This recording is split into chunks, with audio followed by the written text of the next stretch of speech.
Hey, kia ora, my name is Katie and I'm a shamanic practitioner from Aotearoa, New Zealand in the Pacific Ocean. So what is shamanism, and what does this term mean when I use it and call myself a shamanic practitioner? To be a shamanic practitioner is to be a bridge between the worlds. It is to walk a path where you are harnessing your gifts and ability as translator, as communicator, as transmuter, as healer. That's my simplest definition for shamanic practices. And there's many different lineages of shamanism throughout different indigenous communities and bloodlines and tribes throughout the world. And the way that I look at shamanism, or the role that I see it playing in the world today, is to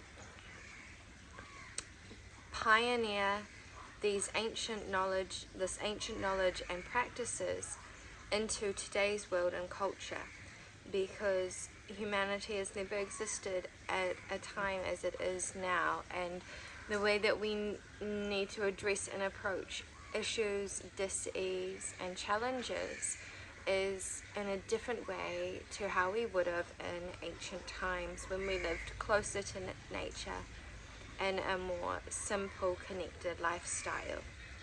Shamanism is about connection. It is about our connection to our spirit guides, to our ancestors, to the medicine and innate knowing that flows through from our bloodlines. It is also about our spiritual lineages, those other species from other planes that we connect to and whose wisdom and gifts flows through us innately.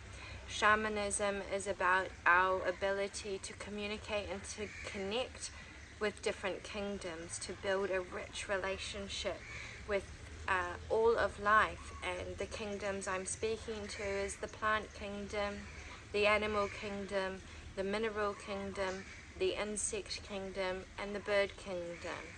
These are the primary kingdoms I'm speaking to. Of course, there are others, celestial kingdoms, angelic kingdoms, etc. Shamanism is very earthy. Being a bridge means you are in the center. We are in the middle of the worlds, the upper world and the lower world.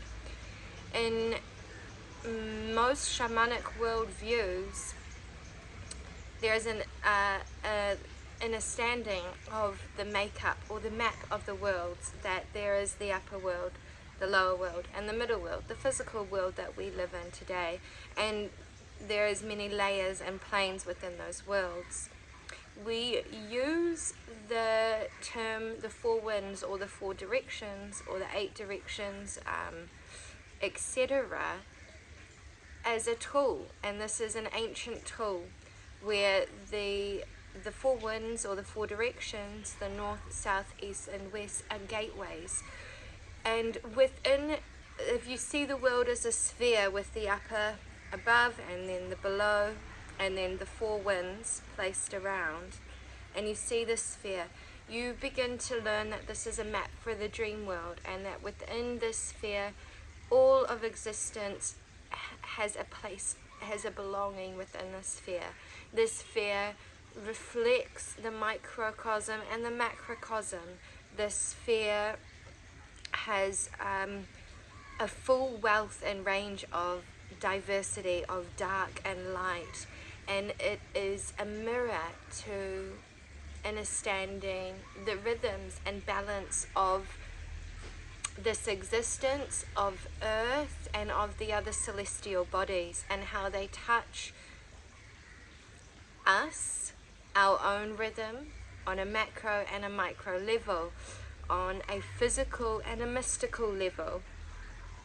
As you go deeper with this tool of the medicine wheel, or we have come to start calling it the medicine sphere, you will realize that it is not,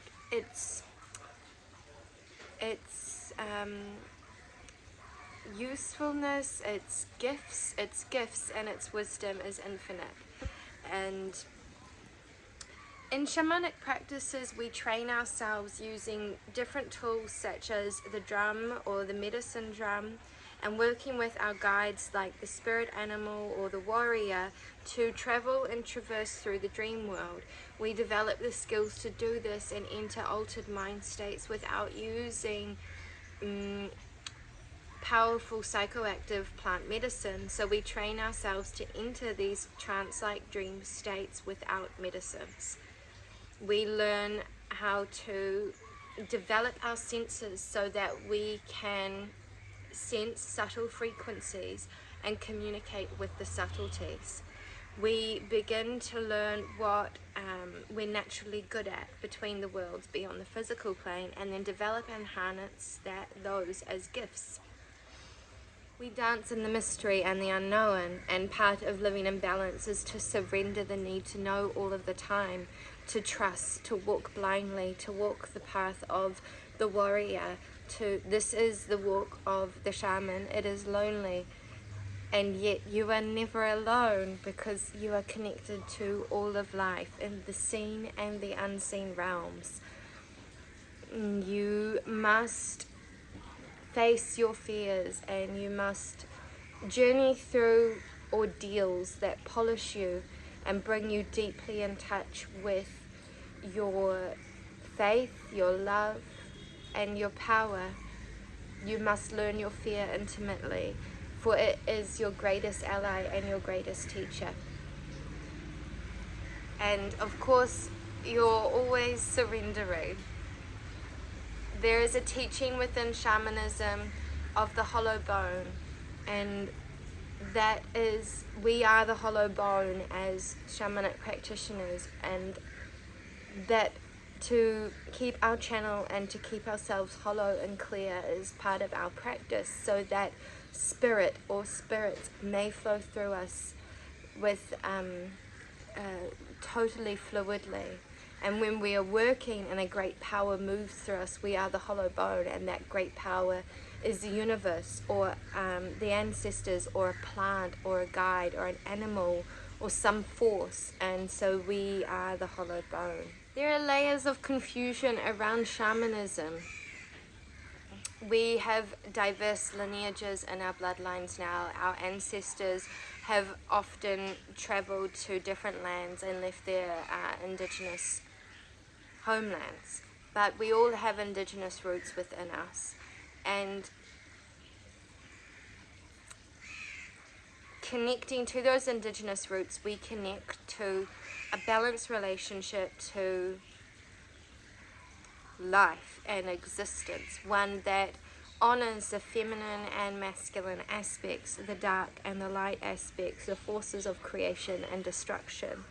These aspects are teachings and wisdom of nature, of Mother Earth, and they are teachings and wisdoms that we can translate into the spirit world and our understanding of how to live in harmony. This has helped your understanding about shamanism, and if you would like to work with me, I offer different courses, teaching, mentoring programs, and healing sessions. Please do head over to my YouTube channel, which is Sawilo Rising, and hit that subscribe button. Much love and aroha nui.